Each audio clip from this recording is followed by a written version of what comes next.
whole process now. Everyone scrubs in a completely different way to everyone else. So I'll just teach you my way, which is still right. I'll go through sort of the basic theory of it as well. But just know that when you start scrubbing as well for cases, you're probably going to have people come up to you and go, "Ooh, you don't do it that way, you do it this way." So, but as long as you've got sort of the theory behind it and you know why you're doing it the way you're doing it, then you're all right. When we do the gowning and gloving, I'll measure you the glove sizes as well. And we double glove here as well, just in case you do get a sharp injury. The green gloves have slightly more protection against them than just one pair of gloves.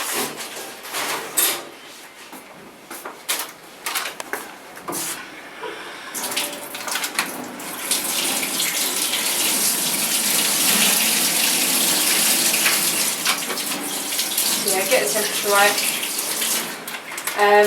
You can use Betadine or Hydrex to scrub with. Both are as good as each other. It just depends. Sometimes you might be sensitive to one or the other. Pick whichever feels best. These sponges are sterile. We use these first. So a bit of water on the sponge. You always start from your hands first and work your way down to the elbows so that the bacteria is going away from your hands. So clean your nails first.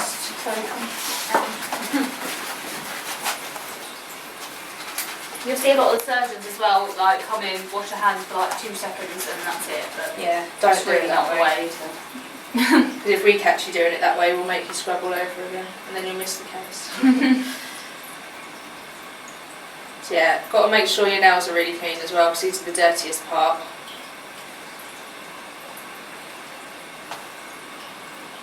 And if you drop any of it, don't worry, just carry on without it. Conveniently placed in. Right.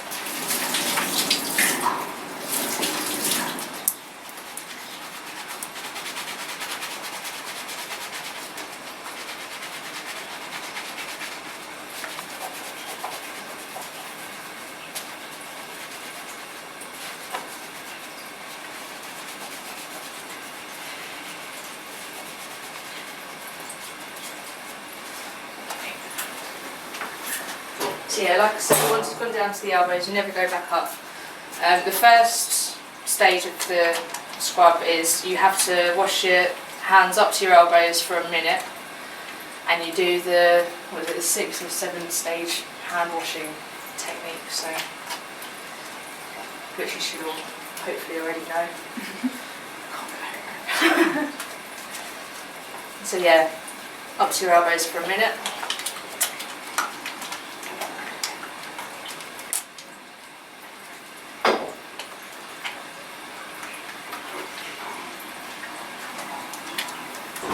With the Hydrex, the chlorhexidine, you have to keep scrubbing it, otherwise it doesn't work. With the Betadine, once you've sort of put it on once, you can, in theory, just sort of leave it and it works anyway. It still kills the bacteria on its own. But Chlorhex, you keep scrubbing.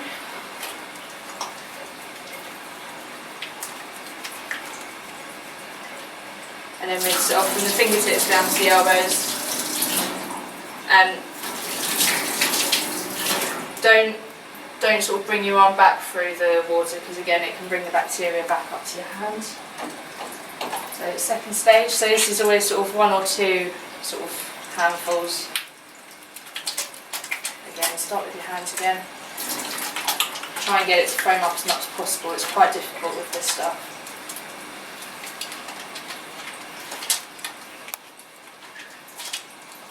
And then this time it's up to halfway up your arm, and this is for 2 minutes.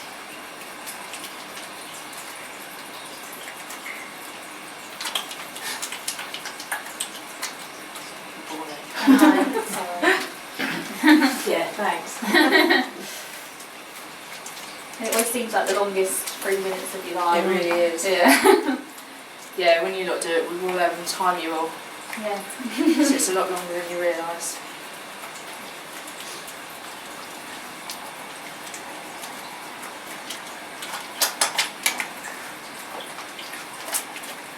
put a mask on either. That's good. Put a mask on before you do all of this, because otherwise you can't put it on afterwards. And your eye protection, no matter what case you're doing. I'm not very good at this, am I? Because even though they say there's less chance, say, and do laparoscopically of you getting any bodily fluid in your face, you There's see it always all a the risk. time that things hang out of places they shouldn't do, and bits of blood or whatever ends up right on their forehead. Yeah. And yeah, I always wear eye protection. Some surgeons, you see them come out and it does look like something out of Hulk City. Right, so after the 2 minute scrub's done, Yeah. Where over the the top. architecture is. Yeah. yeah, We've got- once I put my gown on, I'll get Rachel to show you what I should have done before I started swimming.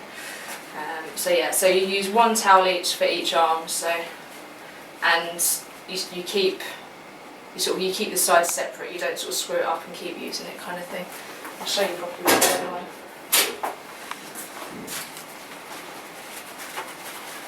So yeah, so lay it out open on one hand, and then so you keep them separate. Make sure it's properly dry, because if it's not completely dry when you put your hands in your gloves and that, then the bacteria will just grow. And you get sore arms. Yeah, Yeah, that it's too. not nice. When you're opening up your gown, I'll show you this again properly, but grab it from the top, just let it fall down. Out like that, hands through the holes. Get your glamorous assistant to do it up for you.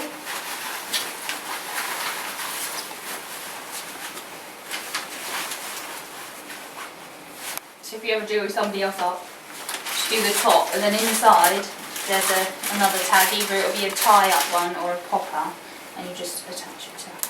And that's it. So their back's always classed as unsterile. Right, and then gloving technique. I don't know if you've already been shown this, but if you lay it down upside down on the opposite hand to what you want to glove, and then with the hand that you want to cover, sort of grab it at the cuff by the opposite the thumb, and then fold it over the hand. And if you pull your sleeve down, it will pull the glove over your hand with it, and it's called the closed glove technique.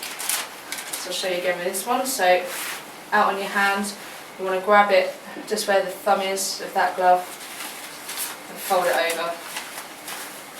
Pull your sleeve down and the glove comes on with it.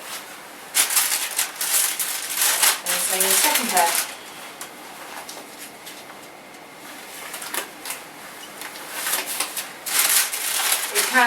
This can take a while to sort of grasp, but sort of as long as you, even if you use the open glove technique and just put it on like a normal pair of gloves, as long as you know you're sterile, then it's not the end of the world. And then finally, we get our tag. This is going to make our back cleaner, but our back still isn't sterile. So you take the white half and the other tie in the other hand, pull them apart, and then your assistant takes the pink half, you give him a 12, and then you tie it up.